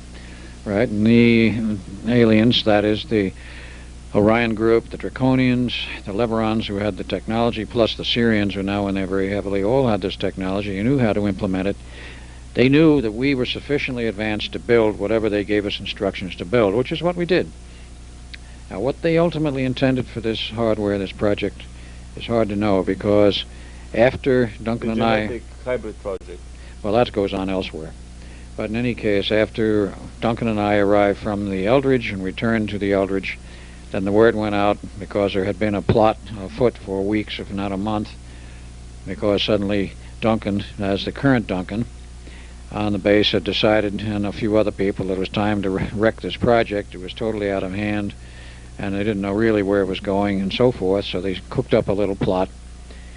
And that plot was that a special monster of the id would be implanted in Duncan's mind, and at the proper signal, which was after we had left to return to the Eldridge, and we knew that the Eldridge was probably back in the harbor. Monster of the id would be monster of his subconsciousness. That's right, and he would sit in the chair and they would say, the time is now. The thing came out of his subconscious through the computer system, went into the transmitter, and was given 3D clothing, if you will, a solid 3D object. Flesh. Muscles, bones. Everything. By the computer. It's a fascinating story. I was very skeptical at the beginning, but if we remember the book published by Wendell Stevens again, his brilliant line of books, contactee books, this particular book is UFO from Venus I Came, the Recollections of Omnic Onic. There in their higher dimensional etheric culture, everyone can materialize objects, food, furniture, clothing, everything they need out of the ether. So basically there is nothing special in the materialization of matter out of the ether through the powers of the mind. Not at all. Here a little bit of a Hardwarian crutch was used, because obviously our brains are not that good and powerful enough to do it entirely on their own. No, the image was created and processed by Duncan, and the machine took the rest of it and gave it a solid 3D clothing. And this, of course, goes back a few years to some of the early experiments at Montauk, wherein they actually had done, before the Time Tunnel project actually came into being, were doing some experimental work in which they attempted, whether it was Duncan or it was one of the other psychics, would sit in a chair, visualize something in their mind, and on the base somewheres, this visualized object would materialize solid 3D. Not a holographic projection, but solid 3D. You could go up and hit it and whack it like a table or a chair. And sometimes then you shut the transmitter off, it disappeared, and other times it remained there. I bet the base was full of surplus pin-up semi-nude models that these guys were fond of visualizing. Well, there's a lot of possibilities there, but whatever they visualized, I'm sure they didn't continue this phase too long, because it would obviously get out of hand. But nevertheless, they proved a point, and that they could do this. And this was the first time that we know of in history where a machine could be used to create physical matter out of a person's mind. Out of a person's mind. And that was a real major milestone. From that, of course, later came the time tunnels. To step back, just a little side question that actually is related to one of my speculations and dreams. I thought of, would it be possible to make a copy machine, a copier, a Xerox machine that would be able to copy one physical object into another? You put a gold bar or a VCR in the original chamber, and you push the copy button, and in the copy chamber you have the total perfect material image, working image of the original copy. Do you think that with this technology such a thing may be possible? Because if you can materialize a body using the fuzzy blueprints in someone's head, I think it would be far easier to make a copy of a VCR using the concrete dimensions of an original other model. But think of all of the people who would put out of work. Exactly. And of course, if it were gold bars or silver coins and they would replicate them this way, it would be a total debauking of our currency and of our economy. Now, I don't think it was ever carried to that point. To my knowledge, they never used it for duplication. It was done as a point to prove that you could physically create something out of the human mind. Fascinating. I remember another interesting story that came to me through Hal Wilcox, a very interesting contactee that I've been associated with for a very long time here in Los Angeles.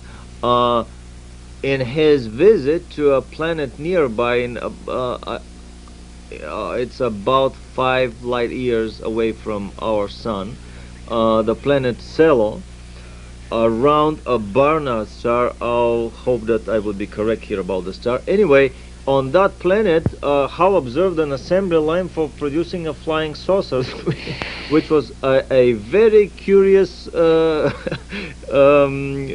vision. I mean, a very curious show happened in front of him.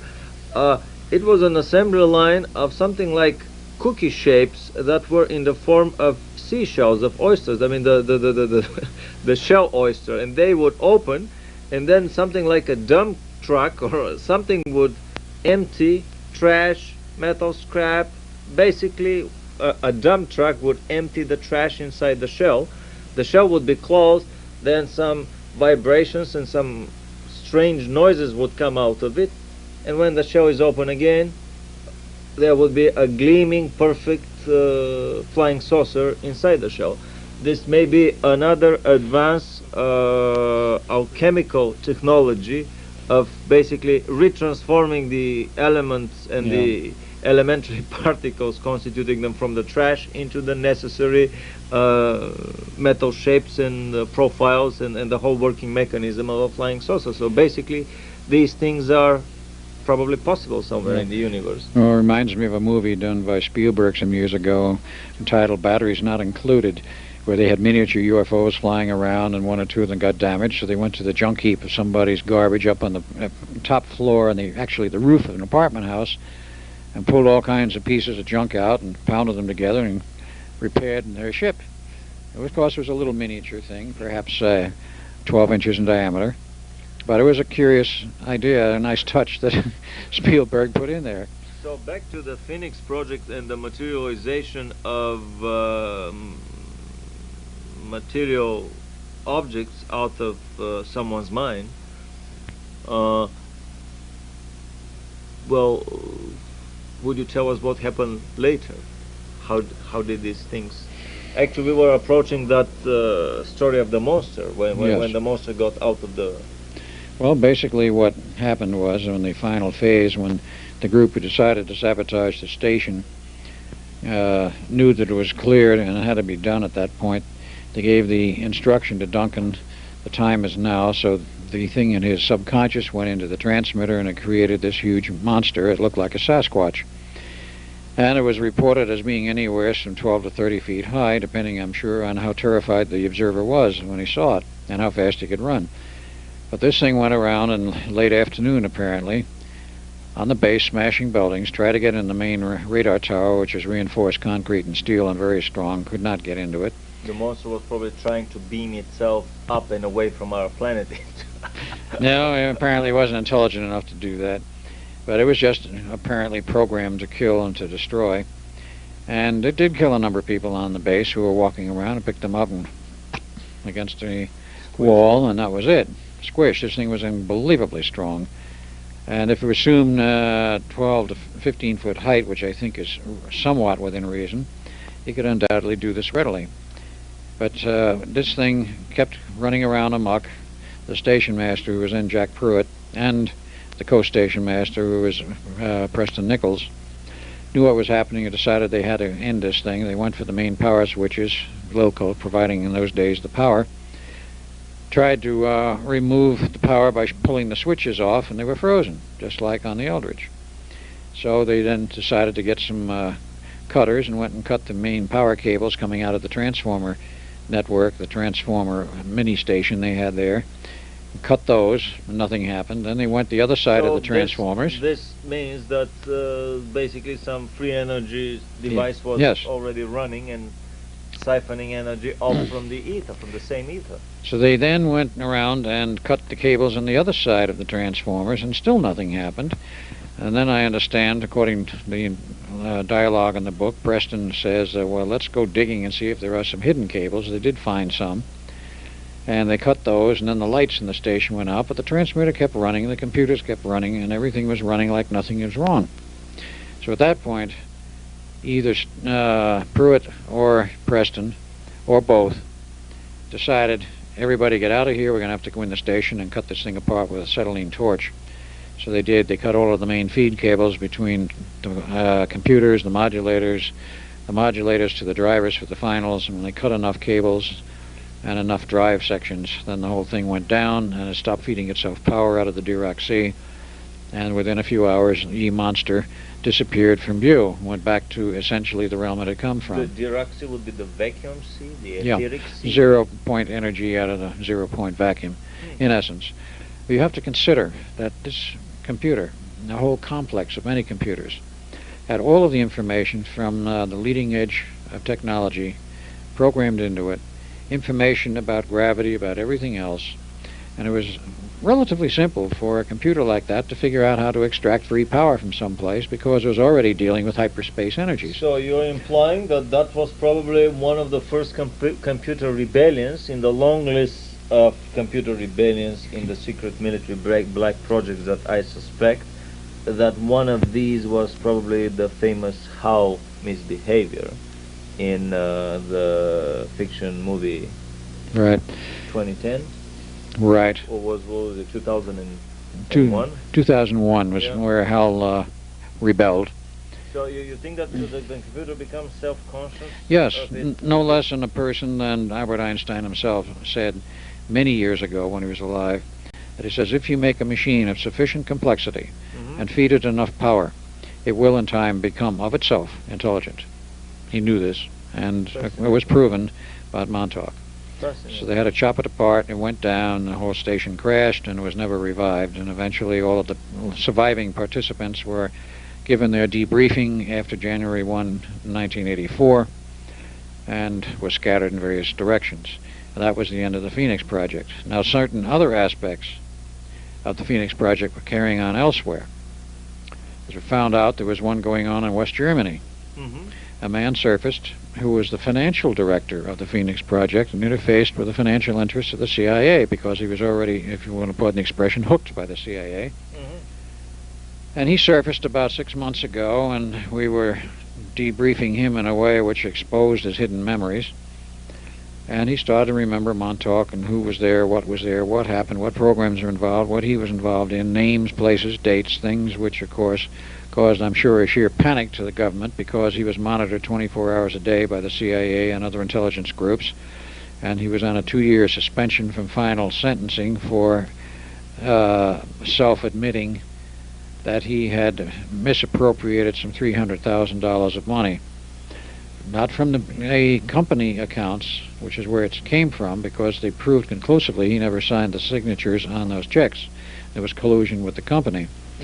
But they did find, of course, that he transferred money from his account where it mysteriously appeared into other accounts that made him culpable, because he then took that money, did not report it, used it for his own purposes, and that made him But he was instrumental in transferring the money to Germany. Yes, he was instrumental in... Any other countries that made... Don't know. No, they continued. Japan, They right? continued part of the Phoenix Project on in western Germany, probably in the Black Forest, and that was Project Marla, if I remember correctly. Marla, M-A-R-L-A. And he knew of other projects, but at that point they suddenly decided he had to be sentenced, and he refused to fight it and asked change his plea from guilty to not guilty and demand a jury trial. He wouldn't do it. He refused to appear on the Geraldo Now It Can Be Told show. Geraldo wanted him on the show and wanted to expose this whole business, and he finally said no. He was probably concerned about his family, and I'm sure had been threatened because he has a wife and 3 kids. And of course this makes somebody very vulnerable. If he really has a feeling for his family, he's going to shut up and do what he's told. So they put him in a country club prison in West Virginia or Kentucky, and he's there, and he will eventually get out. It was a 33-month sentence, and he'll probably get out early for good behavior. Any other spin-offs from the Phoenix Project, per se? Not that I can at this moment think of. I'm sure there are others, and we're still researching it to find out what else went on. Well, I remember we talked several months ago, and you mentioned that certain strong vibrations of the etheric kind that certain extremely sensitive psychic people have sensed here in Los Angeles and Phoenix may have come from the next generation of a Phoenix project that was trying to open a portal, a new hole, a wormhole yeah, into not this universe but into the adjacent, into the neighboring universe. right. Can you elaborate anything on that? Partially. Through various friends and contacts I have, having been an engineer for 30 years, you do make a few friends. And I did find out that there was a time research program going on run by our U.S. government, and that the headquarters for this was at Los Alamos, New Mexico, and they were having some serious problems with it. I got this from other engineers. They had real problems. They finally had to shut it down. Whether it's been revived since or not, I don't know, but it kicked up all over the country. Because when you're dealing with basically time waves, you are dealing with a force and a phenomena which knows no limit in terms of distance that phenomena will travel. A time wave can be generated, or a time modulating system for modulating the time wave can be generated by a very small piece of equipment involving 2 transistors or 2 tubes and the right coil and associated pieces of equipment, even portably. And that thing can be turned on the East Coast, on Long Island, and this has been done. I have felt it in Phoenix. And the transmission is not instantaneous. The time wave is not an instantaneous transmission, but it is fast.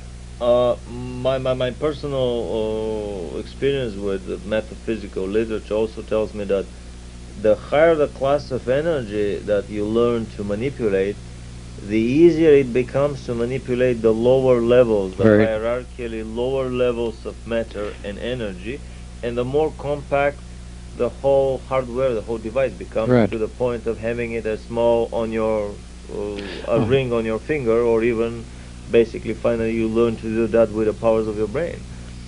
But yes. Other spin-offs of the Phoenix project? No, can't think of any more right now, but the one about the time is interesting. Were they successful to open a wormhole to the yes. neighboring universe? Yes, this was an attempt to break through to a neighboring universe, and my information is they were successful. It caused a huge backlash that the neighboring universe put a plug in their tunnel, if you will, and eventually was moving its plug all the way back to the end at Los Alamos. This sounds a little bit comical, like these like comics, children's comics. We don't want you poking around in our little sand pile, so we're putting a plug in your game. So it's what essentially happened when their plug landed into our soup? I don't believe there was anything like a major explosion, but they had a lot of equipment failures, and they had to shut down. Whether or not it's ever been fired back up or not, I don't know. I have 2 sources at the present time which tell me of those operations and the problems they had with them, and a second source which indicates, yes, they know of the time experiments. So I would not detail what. Fascinating. So maybe this will be the topic of our next interview: travels beyond our universe to the universes around us. But so this means that the Phoenix technology is capable of all universe travel, travel to every point in our universe. Definitely, every point in our universe, and they actually did break through to another universe. Little or no time, basically, as measured by an external observer here on our planet, and by another moving and transported observer that goes through the time tunnel. Basically, the time is very short, like seconds or minutes. Yep. Typically, it would run about 1 minute, 30 seconds to a minute. If you were traveling to another point on this planet, it would be probably less than 30 seconds. If you were traveling to Mars or some other very remote point, it could take many minutes. But still, it was very fast. But less than an hour. Oh, yes, yes. They didn't want to keep the tunnels open that long unless it was absolutely essential, because they were always concerned about equipment breakdowns. I see. So what they would do normally was they would The tunnel will be up, Right, while up and the programmed. human being travels, then they bring them down, and then they would reopen them again to bring the human being Right. back. It would be prearranged and pre-programmed. Were they able to send material and hardware and stuff through the tunnel? Oh yes. Bricks, cement, to start building Well, some bases elsewhere? If they could send gold bricks through space-time, I think they could send anything else. And they did lose some of the stored gold from the underground by admission of Herman Sienterman himself in the early days when the tunnels were not stable. I see. I heard stories that another Phoenix station was built on another planet as a backup station in case everything fails on this planet. Then the hierarchy here would still have an escape chute or route, so to speak. It was not necessarily on another planet. My recollection of it is it was actually in another universe. And it was very well concealed. It was done in case everything failed here. They would find a way to get to that one and continue the research there. That one was located and apparently was put out of commission by friendly aliens, who put it that way. So basically that other unit, that other base is not operational right now? No. You have traveled through these time tunnels. I mean, can you describe for us what's the feeling, what's the sensation? It's like traveling in a subway or traveling in a kiddie slide at Disneyland. What do you feel when? Just describe. I mean, you are in a room, then you see a portal, a door. You open the door, you walk into the tunnel. That's right. You jog through the tunnel. No, you walk into the tunnel at the entrance, and then you are propelled by the energies of that tunnel, standing upright, essentially, down through the tunnel to the other end. You don't touch the walls. What would happen if you poke your finger to the wall? You would lose a finger? No, basically nothing, because they seem to be quite hard-wise, energy-wise. They were quite hard. You might get a slight shock, as I remember, because we tried that sort of thing in a number of things. And no, it didn't cause us to disintegrate or create other problems. But how will your feet touch the tunnel, or they were not touching you? They were flying in? You were floating in I won't say a bubble. You were floating in essentially the center of this tunnel, which was about 8 feet diameter. 8 feet diameter? And you would flow down that thing, and when you got to the other end, you would land on dry ground, assuming you were scheduled to land on dry ground. Al, did you take your graffiti can with you? Did you spray paint some signs? Al was here. No, but I think it would have been interesting if I had. Or take a camera. We were not allowed to take cameras, except I think once, and that was into the Mars operation. Why was this? Because of security reasons? Partly security, and partly in many of these operations, they do not want to disturb the balance of time. I won't say the balance of nature, but the balance of time. And to take a picture of something at the other end and bring it back here creates an anomaly. You can go see it. You can move an object. But if you bring an object back here, you better be careful about what it is you're bringing back and what the consequences are over there. Preston Nichols in his book is talking about such an artifact being a witness, a metaphysical witness, a piece of an object that is used as target matter to target witchcraft curse against you, a piece of your hair in the hands of a magician, or a piece of a photograph that would help him direct the curse toward you, or some of these fancy hardware or human beings, as you and your brother have been walking relay line plugs as yeah. No, a witness can be used, and it can be used in less exotic hardware than the Montauk operation. Any basic psychotronics hardware uses a witness of some type, whether it be a biological witness or a photograph, in order that that individual's energies can be focused or transmitted to another end, or somebody can use it if they want to on the dark side. They can use it to hit you with some very negative energies. But they have to have a witness of some kind to the person they wish to hit, whether it be beneficial, right, target exactly, target location, target time, and so on. Whether it be a beneficial thing, or whether it be a very negative hit trying to put the person out of commission. Anything else interesting about the tunnel?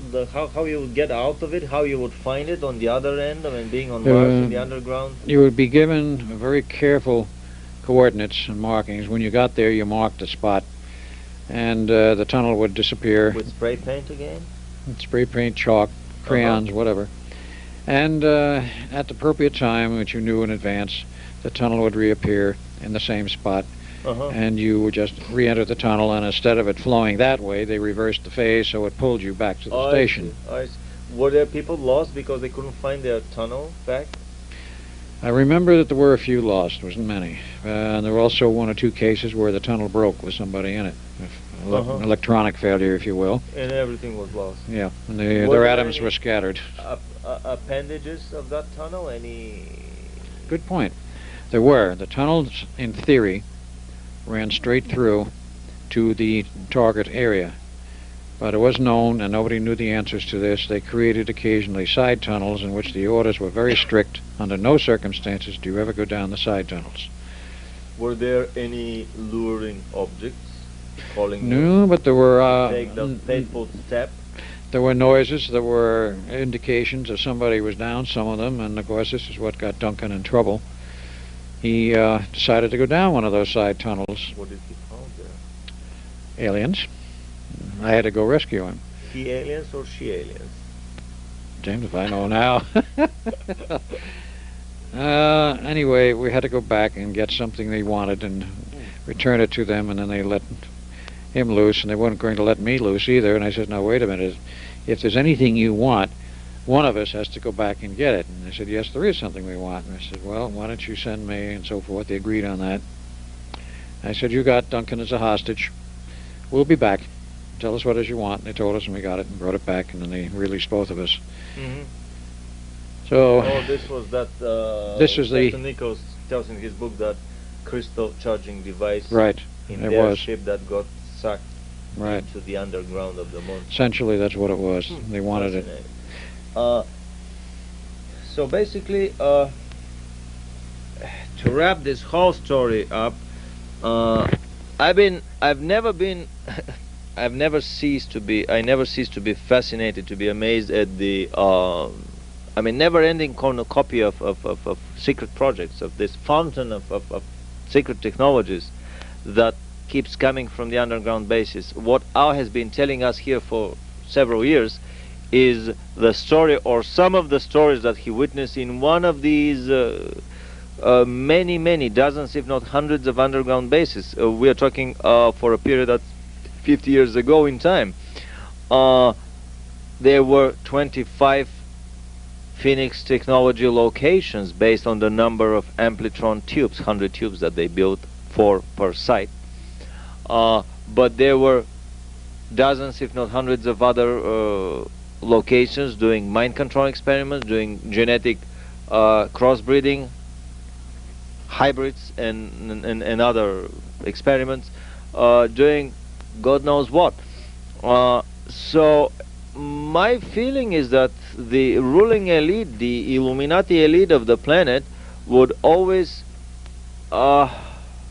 like to have a technological lead of between 20, 50, but usually between 50 and 100 years ahead of the mass circulated technologies. The secret technologies, the secret knowledge, the hermetic knowledge, is usually a century ahead of the mass circulated, of the mass usage knowledge and technology.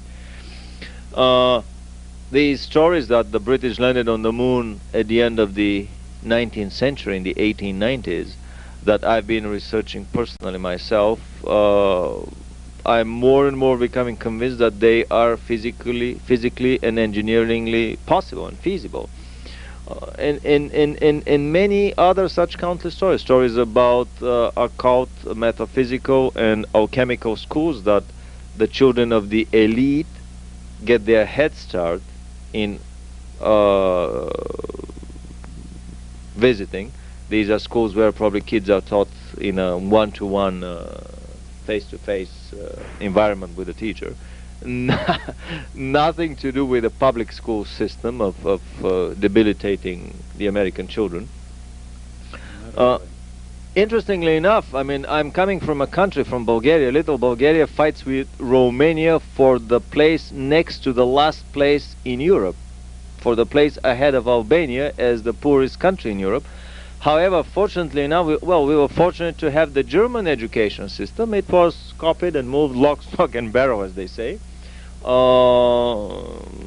And I mean, my feeling comparing our education system in Bulgaria in math, literature, and in languages and everything with the American public school system is that I mean, this is a third world country's education system, which was done on purpose to this country to keep the large masses of the population ignorant exactly of these secret projects that are going on beneath the surface, literally, and in a, how should I say, in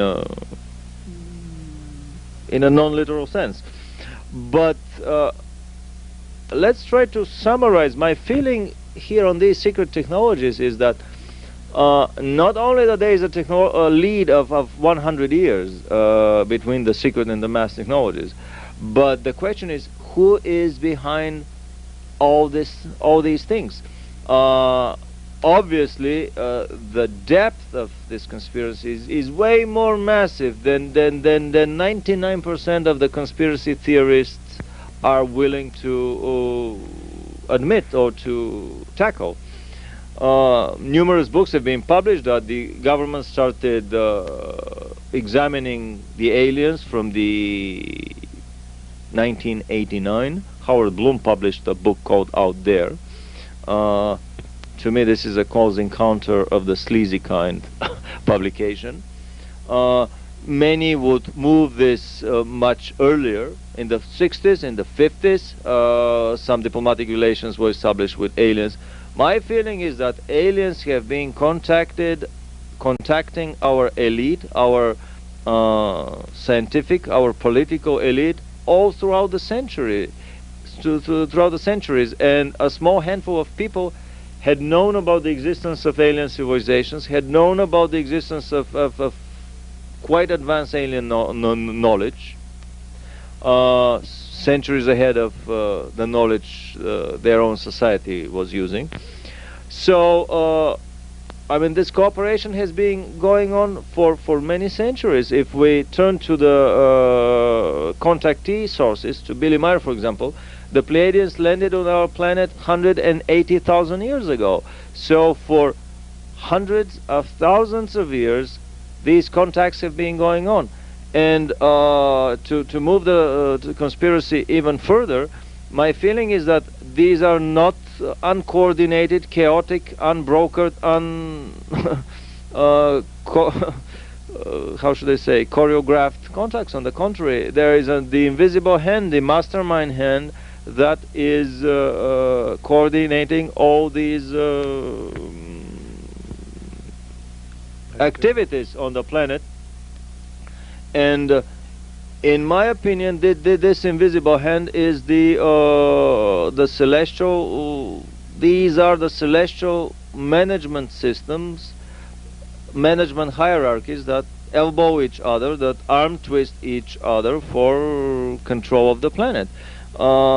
In my long study, because my research on anti-gravity and German flying saucers built during the Second World War, and they are landing on the Moon and Mars, this is the smallest part of my research.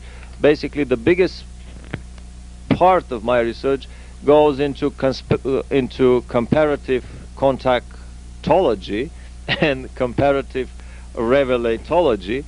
And here I would like to share with you a book, a fascinating book, that I found in the metaphysical bookstore in the Bodhi Tree. It's called the Urantia book, Urantia, the Urantia book. It's published by the Urantia Foundation in Chicago, Illinois, referenced in the Library of Congress, stolen from most of the main libraries, including the UCLA library, where it was donated. It's a massive volume. Actually, this inside is not the book. This is the concordance to the book. I forgot my book at the study group place where I go from time to time. But, and this is not the most important book. I mean, there are many other. This is not the only important book. There are many other important books about other hierarchies that fight for influence on our planet. But this is the universe according to the Trinitarian hierarchy. And in this book, there is a fascinating chapter on, actually three chapters, three papers of about 20 pages on the Lucifer rebellion that happened 250,000 Earth years ago. A rebellion that involved about a third of the celestial Trinitarian management hierarchy of our local universe, angels that sided with Lucifer, and a third of the terrestrial management beings. Anyway, my feeling is that if one wants to go into the higher levels of celestial conspiratology, we all remember the pyramid on the dollar bill, that the lower two-thirds of the pyramid are made of stones, of bricks, of tangible material matter, but the upper one-third with the all-seeing eye in it is semi-transparent. It's made of almost invisible, etherical supermaterial matter. This is a good metaphor to me of the hierarchical conspirative arrangement of the universe, pyramidal arrangement of the universe, where the lower levels of hierarchies are always controlled by the upper levels of stones, by the upper levels of hierarchies, and so on until the very top. And there are several such management hierarchical pyramids. One is the Trinitarian pyramid, as depicted in the Urantia book. Another one is the Jehovian pyramid, as depicted in the Waspi book. Unfortunately, I don't have it here with me handy, but we'll show it sometime in the subsequent lectures. Anyway, and discussions. My feeling is that nothing of these secret projects happen coincidentally, happen through chance and chaotic diplomatic treaties and relations with extraterrestrial races. My feeling is that these contacts have been brokered, have been coordinated and orchestrated by the Luciferian hierarchy, because unfortunately 90% of the extraterrestrial contacts with our planet are with races that philosophically stand on the position that is taken by Lucifer in his Lucifer Manifesto, as depicted in the Urantia book. I wouldn't like to go into the philosophical side of this discussion. This is a question of entirely different matter, of entirely different discussion. But the point that I want to make extremely strongly is that all these contacts are made, are basically planned and carried out by the Luciferian hierarchy that is around our planet. And even these teleportational and time tunnel, time portal transportational technologies that have been feverishly developed in so many sites around our planet. I recently had a strange hunch thinking about the Phoenix project. Phoenix is a metaphor for something that dies and is reborn again out of the ashes. I was curious whether the Phoenix project was not an installment policy of the Luciferian hierarchy, being afraid of the approaching end times and preparing itself a nice and cozy escape route, because actually through these time tunnels, and I would like to get our opinion on that, but you can have not only bricks and cement and hardware and material and human beings, but probably you can have angelic beings and higher order beings. And I wouldn't be amazed that even poor guy Lucifer can transport himself through the tunnel into a different point of our galaxy or universe, or possibly even to another neighboring universe, just to escape the adjudicating times that are approaching, according to the Urantia book and according to many other spiritual, metaphysical, revelatory and contactee sources. So of course this is totally a speculation, mental gymnastics, so to speak, but still we have to try to penetrate as deep as our mental capacities allow us, and try to bring into one total picture all these diverse happenings, technological black project happenings on our planet. I would like to have your opinion on this speculation of mine, this attempt to summarize the Phoenix and the Philadelphia project and the long alien presence on the planet with some of these ruling secretive hierarchies, super material celestial hierarchies around the planet. What would you all think about these things? I think there's some good ideas there. If you consider this thing from the celestial standpoint, and who may be running the show at a still higher level, I think it's very cogent and very real. And I do think, looking at some tons of books and material that's been available, that there is enough material available to support the idea of a complete web, a spider web, if you will, of interlocking directorates, interlocking think tanks, and people on this planet who take their orders from one institute as to how things are going to go here. Now, the big question is, and of course most of these people, like... who's pulling the strings? Who right, runs exactly, this institute? Because exactly. this is on the terrestrial, material, earthly level. Exactly. But obviously this institute interfaces somewhere, as Tandeo in his brilliant book Cosmic Conspiracy says, right, that some of the members of the Illuminati Politburo border on the paranormal, as I think Alan Dulles said, in their attempt to identify these people. Obviously these are extraterrestrial, alien, or spiritual being members that materialize for the Politburo meeting and then dematerialize, and that's why the FBI and the CIA cannot locate them. Well, I can say flatly from people I've known who are connected with the Order of the Illuminati that they aren't bordering on unusual abilities. They have them, or they're not a member of that organization. They have to be able to see through time. They have to be able to demonstrate extraordinary psychic abilities, remote viewing and all of this sort of thing, and what else I don't know. But those abilities must be there. They must be able to demonstrate their use at any time, and of course, for what purpose? The purpose has to be to communicate with somebody off planet. All the inputs I have say that the Order of the Illuminati is the top dog organization on this planet which interfaces with outside. And that they and has done so for the last 5,000 years. 10,000 from what I understand. And the outside aliens that come to the planet are themselves subjected to these hierarchical levels of intelligences, of attainment, levels of management, where the more advanced races and civilizations tutor, manage, or control the lower ones. And so basically they are subcontractors of higher levels of contractors that are again subcontractors to higher levels, and so on, until we reach the very pinnacle of this celestial pyramid. That's why I consider the Urantia book not as the ultimate source, but as one of the extremely important sources in trying to elucidate the secrets of the higher management levels of one of the power centers that runs our universe. That I'll agree with, because you have evident at least two different celestial systems, two different theologies. And we have 2 more minutes. As to who is going to run what. According to the Rancher book, you have the Trinitarians, hierarchy, who of course are now thoroughly embedded in the Catholic Church, and others who believe in the Holy Trinity. This is one of their symbols.